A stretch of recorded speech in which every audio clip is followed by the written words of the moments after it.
Hola doctores, ¿cómo están? Bienvenidos a un nuevo video de Punto en ARM. Me imagino que andan un poquito nerviosos, estresados, porque ya en 2 semanas presentamos el examen. La realidad es que no deberían ponerse tan nerviosos. Ya en un video les explicaba que es contraproducente. Y el día de hoy les preparamos un video de preguntas obligadas en el ENARM, parte 1. En esta primera parte de video vamos a ver medicina interna, las materias principales, y ginecología y obstetricia. No vamos a desarrollar todos los casos clínicos porque nos tardaríamos horas. Quiero más algo enfocado al repaso. Son preguntas, como bien dice el título, obligadas, o sea, son preguntas no rebuscadas como las que luego hacemos en el Twitter. Que bueno, no son preguntas de nosotros, son preguntas del ENARM, pero estas sí son preguntas ya que tienen que venir por lo menos 10 o 15 de aquí. Las van a encontrar en el examen, así que sin más, empezamos. Vamos a empezar, doctores, con cardiología, empezando con la rama de medicina interna, y la dinámica va a ser así. Vamos a poner dos preguntas por diapositiva y hago la pregunta, obviamente ustedes en casa responden y solamente la leo, algún pequeño aporte, porque como les digo va más enfocado al repaso porque ahorita tenemos que optimizar tiempos, ¿de acuerdo? Así que empezamos. ¿Qué derivaciones del electrocardiograma corresponden a la cara inferior del corazón? ¿Ya tienen la respuesta? Bien, exactamente. 2, 3 y ABF. Recuerden porque se pregunta bastante. ¿De acuerdo? Ahora, ¿cuál es la causa más frecuente de insuficiencia cardíaca con una FEBI disminuida? Aquí puse de primera, pero era disminuida. Recuerden cuáles son los valores de FEBI disminuida, que ahí hay un periodo de ventana, pero casi siempre todos los consideran en menos de 40. La respuesta es cardiopatía isquémica. Doctores, si por alguna razón pongo alguna respuesta que ustedes consideran incorrecta, me la ponen en los comentarios, la revisamos para llegar a un consenso para que se vayan con la respuesta más cercana a la realidad. ¿De acuerdo? Seguimos. ¿Dónde localizarías un infarto agudo a miocardio con cambios eléctricos en las derivaciones B5, B6, 1 y ABL? Yo aquí les doy la clave. ABL, recuerden que es a la izquierda. Y B5, B6, acuérdense que estas derivaciones también están hacia la izquierda. Y yo relaciono izquierda con lateral. Entonces, infarto lateral. ¿De acuerdo? Ahora, causa más frecuente de mortalidad extrahospitalaria en el infarto agudo al miocardio. La respuesta será fibrilación ventricular. Y aquí hago un paréntesis para que vayan a revisar cuáles son los ritmos desfibrilables y los no desfibrilables, porque igual puede venir. Y antes, doctores, de continuar con la siguiente pregunta, les quiero hacer una pequeña observación. En el examen, los temas que se repiten todos los años, como preeclampsia, vacunación, en cardiología, por ejemplo, insuficiencia cardíaca, por lo mismo de que se preguntan todos los años, se tratan de preguntar cosas distintas. Entonces, por ejemplo, en cardiología, lo más obvio es que te preguntaran un infarto agudo normal, que es del lado izquierdo, ¿no? Pero en estos casos también tenemos que ir preparados con las otras alternativas. En este caso, una clínica del infarto del ventrículo derecho. Por eso es que se las puse, ¿va? Y también para que la recuerden, la respuesta es signos de insuficiencia cardíaca retrógrada derecha, que ya sabemos que eso ya no se utiliza tanto esta nomenclatura, pero las puse para que fuera más fácil recordar. Obviamente tiene que haber hipotensión y no tiene que existir congestión pulmonar. Con respecto al tratamiento del infarto, que es la siguiente pregunta, la respuesta será volumen, ¿va? Hay que meterle ionotropos positivos, hay que meterle perfusión y recuerden nunca utilizar diuréticos ni nitratos, específicamente nitratos, porque si no pueden causarle un gran daño al paciente. Siguiente pregunta. Síntoma más frecuente de fiebre reumática. ¿Ya tienen la respuesta? Bien. Artritis, exactamente. Es el síntoma más frecuente con el que llegan los pacientes. ¿Y saben cuál es la causa más frecuente de estenosis mitral? ¿No? Bien. Fiebre reumática. Acuérdense que es una de las principales causas de cardiopatía adquirida. No estoy 100% seguro, pero creo que es la principal causa de cardiopatía adquirida. Como les digo, si doy algún dato erróneo, me lo dejan en los comentarios y se los agradeceré. Siguiente pregunta. Aquí ya puse un poquito también de cardiopatía congénita porque igual se pregunta bastante. Cardiopatía congénita más frecuente, esta es de cajón que se la sepan, doctores. Por favor, no pueden ir al examen sin saber esto. ¿Cuál es la respuesta? En México ya saben que es la persistencia del conducto arterioso y en el mundo la comunicación interventricular, ¿va? Ahora, tumor cardíaco más frecuente. Esta es una pregunta trampa, ¿va? Porque se les pueden venir muchos datos a la cabeza, pero la respuesta son las metástasis, ¿va? Que vienen principalmente de la mama y del pulmón. Ahora que si ya les preguntan tumor propio del corazón, pues ya contestarán lo que habían pensado. Y bien, doctores, la última pregunta de cardiología es ¿en qué consiste el síndrome de Eisenmenger? Como se dan cuenta, son pocas preguntas las que pongo. La verdad es que lo hice así para que fuese un repaso ágil, rápido. Y hice las preguntas. En primer lugar, puse la cantidad de preguntas más o menos relacionadas al examen. Por ejemplo, de cardiología se hacen como 10. Y recopilé no las más fáciles, sino las que estamos obligados a saber, pero a veces se nos olvidan, ¿va? En ese criterio me basé. Y bueno, regresando a la pregunta con el síndrome de Eisenmenger, en lo personal me gustan mucho cardiopatías congénitas. Entonces les explico rápido lo del síndrome. El síndrome, acuérdense que las cardiopatías no cianógenas es un cortocircuito que se da por las diferencias de presiones. Entonces, como tenemos presiones más elevadas del lado izquierdo del corazón que del lado derecho, se hace un cortocircuito izquierda-derecha. Sin embargo, por esa sobrecarga de volumen que hay a la larga, generas una hipertensión pulmonar. Entonces, esta hipertensión pulmonar eleva presiones del lado derecho, superando las del lado izquierdo. Así que pasa el cortocircuito, se invierte de izquierda a derecha, ahora se convierte uno de derecha a izquierda.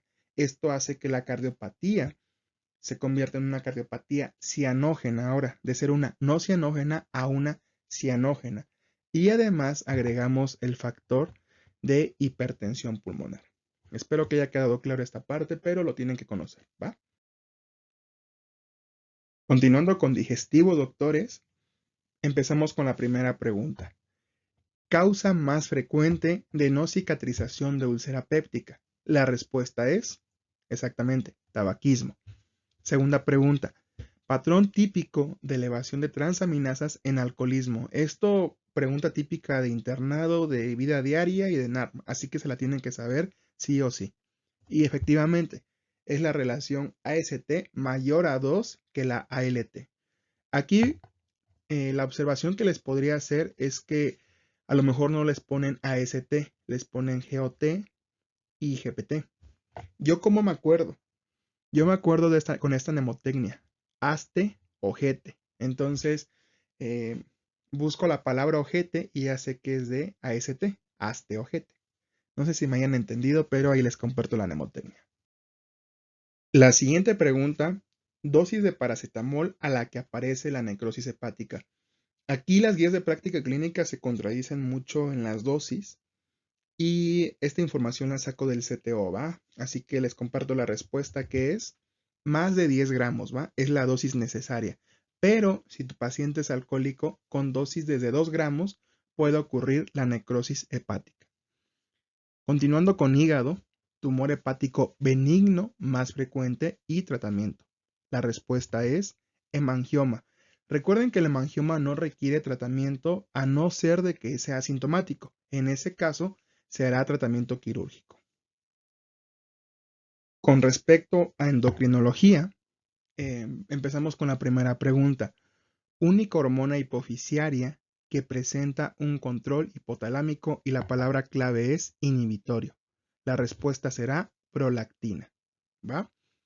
Forma más frecuente de presentación del feocromocitoma. Esto se ha preguntado en los últimos dos en ARBA. La respuesta será una hipertensión en forma mantenida en paroxísticos repetidos, que es resistente al tratamiento convencional. Sinceramente me hubiera gustado hacer estas preguntas en forma de caso clínico para que les enseñara los datos pivotes para identificar, pero pues no acabaríamos nunca. A lo mejor a los que presenten el ENAR en el 2023 hacemos los talleres correspondientes y les enseño los datos pivote. La siguiente pregunta, ¿cuáles son los adenomas hipofisiarios funcionales más frecuentes? La respuesta, yo creo que todo el mundo ya la sabe, es los prolactinomas. Siguiente pregunta, tratamiento de la cetoacidosis diabética. Si no dominan bien el tema de cetoacidosis diabética o no lo han leído, la verdad es que es un tema muy sencillito. La clave del tratamiento ahí son dos ejes. La insulina, obviamente para disminuir niveles de glucosa en sangre, pero sobre todo para contrarrestar las hormonas contrarreguladoras, que es el glucagón y todas las que ustedes ya conocen. Y principalmente hay que hidratar al paciente, hay que meterle Harman o salina, ¿va? Entonces ese va a ser su tratamiento. Insulina, obviamente IV, porque como tu paciente tiene un desequilibrio hidroelectrolítico, no se lo puedes meter de manera subcutánea, sino cuando lo hidrates, le vas a ocasionar una gran hipoglucemia al paciente. Y la segunda parte es hidratación con solución salina o Harman, pero de preferencia salina, ¿va? Y pues tienen que estar midiendo niveles de potasio y eso para hacer la reposición, pero bueno, eso ya es cosa del tema propio. Y recuerden que posteriormente hay que darle solución glucosada para nivelar los niveles de glucosa, válgase la redundancia, perdón.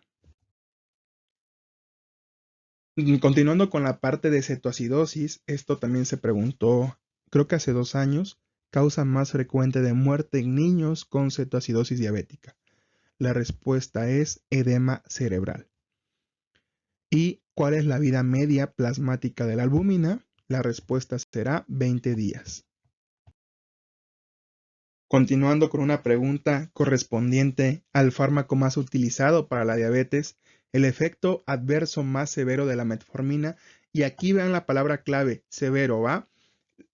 Están los más comunes y el severo. El severo será la acidosis láctica y los más comunes, las molestias gastrointestinales. Y la segunda pregunta que es, ¿cuál es el tipo de dislipidemia más frecuentemente asociada a diabetes tipo 2? Esta pregunta un poquito más rebuscada. La respuesta es la hipertrigliceridemia por exceso de producción de VLDL y un descenso del HDL. Empezando con una de las materias que más se nos complica a todos y que se hizo como 15 preguntas, de 10 a 15 preguntas el año pasado, que es hematología, ¿va? Empezamos con la primera pregunta, causa más frecuente de anemia normocítica. La respuesta es anemia por enfermedad crónica. Es el típico caso clínico del paciente que tiene artritis reumatoide, entonces anemia por enfermedad crónica. La siguiente pregunta, primera manifestación analítica de la anemia ferropénica. Igual, un dato básico que no tienen que ir al ENARM sin conocerlo. La respuesta es descenso de la ferritina. Siguiente pregunta. Causa más frecuente de ferropenia en el varón. Y antes de que me contesten cuál es en el varón, contéstense a ustedes mismos cuál es en la mujer. Porque en el varón es sangrado de tubo digestivo. Siguiente pregunta. Principal lugar de absorción del hierro.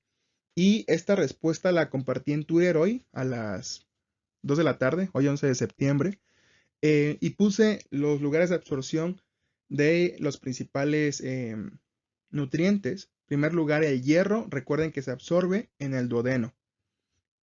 El ácido fólico se absorbe en el yeyuno y la cobalamina se absorbe en el ileum. Y está muy fácil aprendérselo porque es como en orden de importancia el orden de la absorción. El hierro, que es el más importante, se absorbe en el duodeno y pues así sucesivamente, ¿sale? Entonces la respuesta es duodeno. Ahora que si se nos ponen finos, también en yeyuno proximal. ¿Cuál suele ser el primer signo de respuesta al tratamiento con hierro oral? Igual, doctores, pregunta obligadísima y es el incremento de porcentaje de reticulocitos. Les dejo de tarea ver a las cuántas semanas se elevan los reticulocitos, a las cuántas semanas se eleva la hemoglobina, para que vayan súper preparados al examen. Siguiente pregunta. ¿La célula neoplásica característica del linfoma de Hodgkin es? Pregunta de internado, pregunta de universidad, pregunta de todos lados. Célula de Red Stremberg, ¿va? Esta tienen que conocerla sí o sí, los famosos ojos de búho. Siguiente pregunta. causa más frecuente de déficit de cobalamina. Súper preguntado y súper importante, anemia perniciosa. Estudienla, doctores, ¿va? Siguiente pregunta, me adelanté en poner la respuesta. La localización más típica de las adenopatías en el linfoma de Hodgkin es las cervicales y las mediastínicas. Igual una pregunta básica, pero que tienen que conocerla. Continuando con infectología, doctores, recopilé las que creí que ya se les pudieron haber olvidado y que son importantes. Sin embargo, todas son importantes porque infectología es una materia muy bonita, pero muy larga, muy grande, y que se pregunta igual bastante, 15 o 20 preguntas por examen. Así que empezamos. Microorganismo que más frecuentemente causa endocarditis.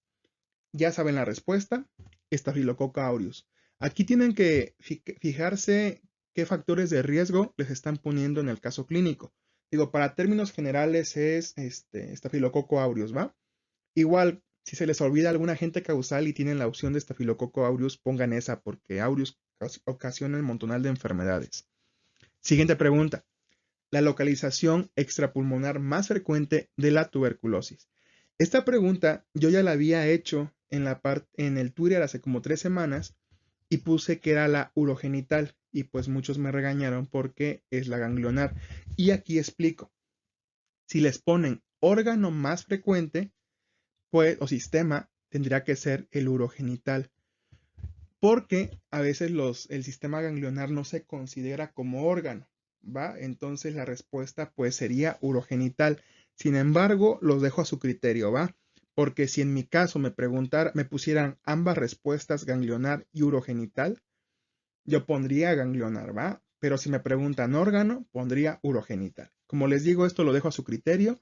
Igual pónganme en los comentarios lo que ustedes piensan para ver cómo lo vamos a contestar de la mejor manera. El principal factor de riesgo para el desarrollo de una tuberculosis activa, igual punto clave activa, es VIH, ¿va? Tienen que leer como datos pivotes porque eso les cambia totalmente la respuesta. La etiología más frecuente de la erisipela es Streptococo pyogenes. La causa más frecuente de meningitis bacteriana en el adulto es, y aquí cuando yo no había estudiado el tema, dije, no, pues es Neisseria meningitidis, ¿no? Porque suena. Pero no, es esta Streptococo pneumonia, ¿va? Entonces, en primer lugar es Streptococo pneumonia y en segundo lugar Neisseria meningitidis. Segunda pregunta, ¿la causa más frecuente de epididimitis en menores de 35 años es? Clamidia trachomatis, y ya saben que el tratamiento para clamidia es acitromicina, y si hubiese sido gonococo hubiese sido el tratamiento ceftriaxona, ¿va? Seguimos. La imagen típica del absceso cerebral en la TAC del cráneo es, aquí no solamente me contesten, vayan a buscar a Google Fotos, a Google Imágenes, una imagen típica del absceso cerebral porque se las pueden poner en el examen, ¿va? La respuesta es una lesión redondeada que capta contraste en anillo. Pregunta obligadísima.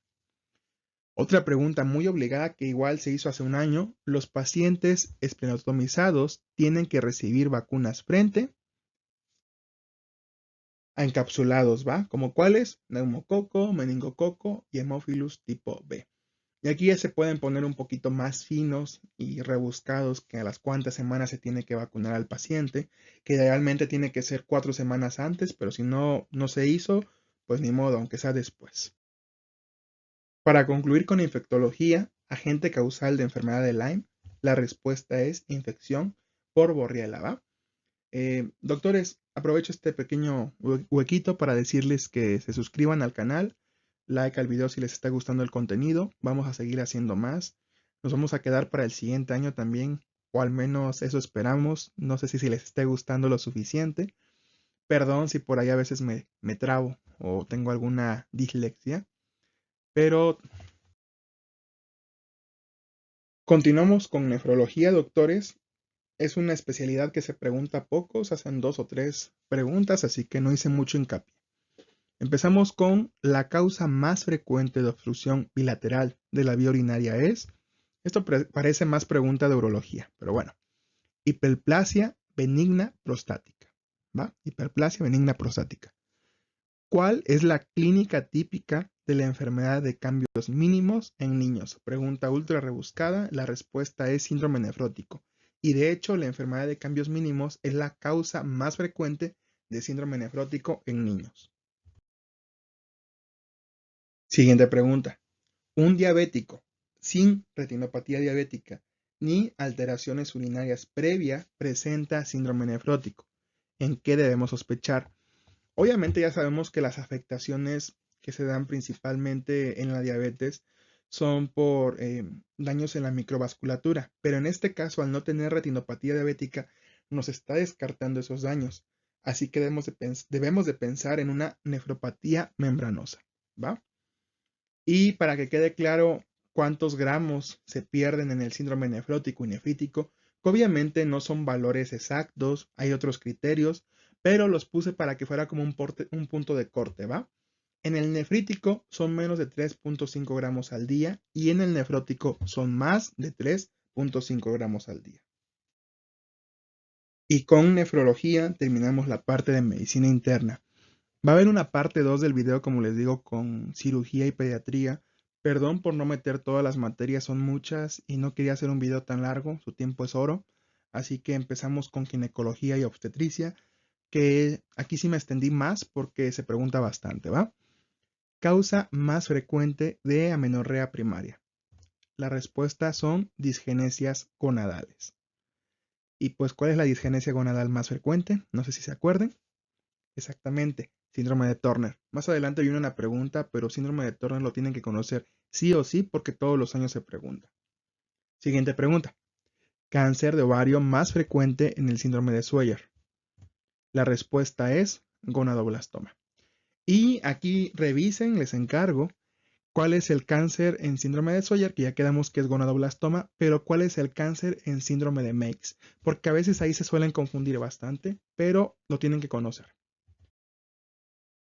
Siguiente pregunta, que ya les había hecho un spoiler. Paciente con talla baja, Pterigium coli, cubitus valgus, malformaciones renales y cardíacas. Por ahí le suena coartación de la aorta y con un cariotipo alterado. Pregunta de examen, 45X0 es el más frecuente. ¿Ya tienen la respuesta? Si no la tienen, doctores, vayan a revisar este tema porque seguro que se los van a preguntar. Es síndrome de Turner. Se los van a preguntar como una paciente de 13, 14 años que no crece, que no ha tenido su primera regla y lo tienen que conocer sí o sí. Siguiente pregunta. 46XX, fenotipo femenino normal, pero con agenesia de 2/3 superiores de la vagina. Esta es igual una pregunta que se hace bastante y a mí me gusta mucho el nombre de este síndrome porque es el síndrome de Rokitansky. Siguiente pregunta. Tumor más frecuente del tracto genital femenino. Es muy fácil, muy básica. La respuesta es mioma. Y aquí repasen ustedes en su cabeza cuáles son los tipos de mioma, el submucoso, el intramural, el subseroso. Repasen cuál es el que más síntomas da, el que es más frecuente, su tratamiento, ¿va? Siguiente pregunta. Causa más frecuente de panhipopituarismo en mujeres en edad fértil. ¿Ya tienen la respuesta? Si no la tienen todavía, les doy más pistas. Aquí se los van a poner como un caso clínico de una mujer que tuvo una hemorragia obstétrica muy grave y que después de eso se le cayó el vello púbico, ya no pudo dar lactancia, tiene agalactia. ¿Ya tienen la respuesta ahora sí? Porque es síndrome de Sheehan, ¿va? Se pregunta bastante. Tratamiento médico previo a la cirugía de miomas gigantes. La respuesta es análogos de GnRH. Recuerden que los análogos de GnRH desensibilizan a la hipófisis y de esta manera dejan de secretar FSH y LH, causando un ambiente hipoestrogénico y de esta manera hacen que los miomas disminuyan de tamaño y sean más fáciles de operar. Pero recuerden que solamente se pueden dar por 6 meses por todos los efectos secundarios que genera este hipoestrogenismo y solamente es para reducirlos a la cirugía, ¿va? Nunca como tratamiento único. Siguiente pregunta. ¿Con qué tumor hepático se asocian los anticonceptivos hormonales? Pregunta muy rebuscada. La respuesta es adenoma hepático. Localización más frecuente de endometriosis. Esto lo compartimos hoy igual en Twitter. Pregunta obligadísima. En ovario, ¿va? Y la siguiente pregunta. Prurito vulvar en pacientes mayores de 65 años. Siempre que les pongan un paciente mayor de 65 años con prurito vulvar, ustedes tienen que poner cáncer de vulva, ¿va? Siempre va a ser la principal sospecha, a excepción de que les estén dando otros signos o datos que los esté orientando a otra patología. Si no, será cáncer de vulva. Los anticonceptivos orales aumentan o disminuyen la incidencia de EPI. Y aquí es un poquito contradictorio y nos puede, mejor dicho, confuso, porque los anticonceptivos aumentan la incidencia de enfermedades como Cándida, Gardnerella, es como un factor de riesgo para tricomonas también, pero para EPI no, para enfermedad pélvica inflamatoria no, disminuyen la incidencia porque espesan el moco. Y acuérdense que la fisiopato de la enfermedad pélvica inflamatoria es por migración bacteriana. Entonces, este espesamiento del moco cervical hace que no puedan migrar las bacterias y de esta manera disminuye, ¿va? Pero si les preguntan de cervicovaginitis, la respuesta ahí es que la aumenta. Siguiente pregunta. ¿Tipo histológico más frecuente de ese endometrio? La respuesta es adenocarcinoma endometrioide. ¿Enfermedad benigna más frecuente de la mama? La respuesta es, aquí se pueden confundir, ¿va? Porque les pueden poner enfermedad o tumoración. Si les ponen enfermedad, la respuesta será mastopatía fibroquística. Si les ponen tumoración, pues ya saben que será un fibroadenoma, ¿no? Ahora, factor pronóstico más importante en el SIA de mama, importantísimo saberlo, afectación ganglionar. Siguiente pregunta. Carcinoma invasor más frecuente en el SIA de mama. Y aquí tienen que ver igual otra vez datos pivote porque esto puede cambiar la respuesta. Les están diciendo carcinoma invasor, entonces la respuesta será carcinoma ductal infiltrante. Casi siempre es el ductal, ¿va? Pero como les están diciendo invasor, entonces la respuesta será ductal infiltrante. Infiltrante, invasor, ¿va? Siguiente pregunta. Manifestación hormonal más precoz en la menopausia. Y aquí aprovecho para decirles, doctores, si no han revisado menopausia ni anticonceptivos, porque ustedes vieron que en el manual del CTO no les dieron tanta importancia, les digo que lo vayan a revisar, porque entre estas dos patologías hacen 6 o 7 preguntitas en el examen y sí sí es importante conocerlas, ¿va?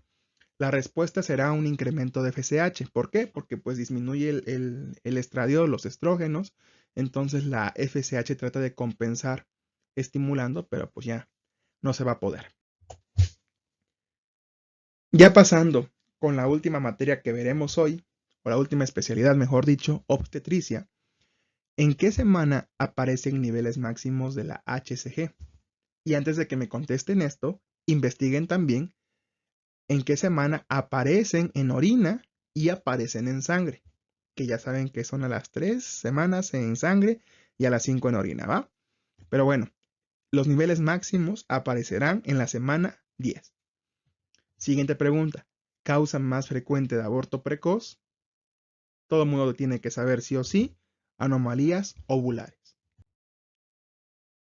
Siguiente pregunta. ¿Causa más frecuente de hemorragia del tercer trimestre? Este es un tema igual muy bonito que me gusta bastante. Me hubiese gustado dárselos. La respuesta es placenta previa. También recuerden que placenta previa nunca hagan tacto vaginal. E incluso si les ponen un caso clínico donde el interno va y les hace un tacto vaginal a sus pacientes y empiezan a sangrar, tengan por seguro que es una placenta previa. Causa más frecuente de aborto tardío, la respuesta es incompetencia cervical. Ya saben cuál es el tratamiento, qué es el cerclaje cervical, al cuánto tiempo hay que retirarlo, va. Eso también estudienlo e investiguenlo, si es que no lo saben. La principal utilidad de la fibronectina es, hablando de parto pretérmino, es su elevado valor predictivo negativo. ¿Esto qué quiere decir? que si la fibronectina sale negativa, es casi 100% seguro, bueno, no casi 100%, un 99% si no estoy mal, que el embarazo no va a suceder en la siguiente semana, ¿va? ¿Qué antirretroviral es teratogénico? Pregunta obligadísima. El efavirenz. El efavirenz totalmente contraindicado en el embarazo, salvo que la paciente ya haya llegado en el segundo o tercer trimestre, que ya no puedes hacer nada, pues que se lo siga tomando. Pero si se hace un buen control prenatal, suspendan el efavirenz. Las malformaciones congénitas asociadas al VIH en el feto no se han observado, ¿va? Les pueden hacer este tipo de preguntas trampa, en donde les van a dar ciertas opciones y en el caso de las malformaciones asociadas al VIH aún no se observan, ¿va? Y la cesárea se aconseja en pacientes con VIH sí. El CD4 es mayor a 1000 copias, no recibió tratamiento o recibió tratamiento inadecuado. Prácticamente en todas las pacientes se tiene que hacer cesárea. Para términos ENAR siempre ha sido cesárea en pacientes con VIH, salvo que ya les pongan que tenga un conteo de menos de 50 copias, una carga viral indetectable, etcétera, etcétera. Que vean ustedes que quieren que contesten parto natural, pero si no es así, pongan cesárea. Antídoto por intoxicación del sulfato de magnesio. Ya para esto tienen que saber que el sulfato de magnesio pues, se utiliza para prevenir las convulsiones en pacientes con preeclampsia, cuáles son sus signos de intoxicación como arreflexia, que hay que estar vigilando patrones respiratorios. También ya tienen que saber cuáles son los métodos en cómo se administra este sulfato de magnesio, que es el método YUSPE. Vayan a investigar YUSPE con Y, lo tienen que conocer ya sí o sí. La respuesta es gluconato de calcio. Aquí vuelvo a repetir la pregunta, una disculpa por eso. Y ya para concluir, malformación más frecuente en la diabetes gestacional, la respuesta es hipertrofia del tabique cardíaco. Y bueno, doctores, con eso terminamos. Gracias por quedarse hasta el final del video. Ya saben, suscríbanse, like al canal. El siguiente jueves les voy a subir el video de salud pública y odontología al canal. Voy a tratarlo de hacer corto para que no les quite mucho tiempo. Igual así como este video que no pasa de 30 minutos para que no pierdan su domingo descansando o repasando. Y el siguiente domingo, si les gustó este video, déjenme en los comentarios para que les suba la parte 2 de pediatría y cirugía, ¿va? Entonces, doctores, que tengan un excelente domingo cuando estén viendo este video. Síganos en Punto Enar. Cualquier comentario me lo dejan aquí abajo. Y un fuerte abrazo y en 2 semanas a cumplir el sueño.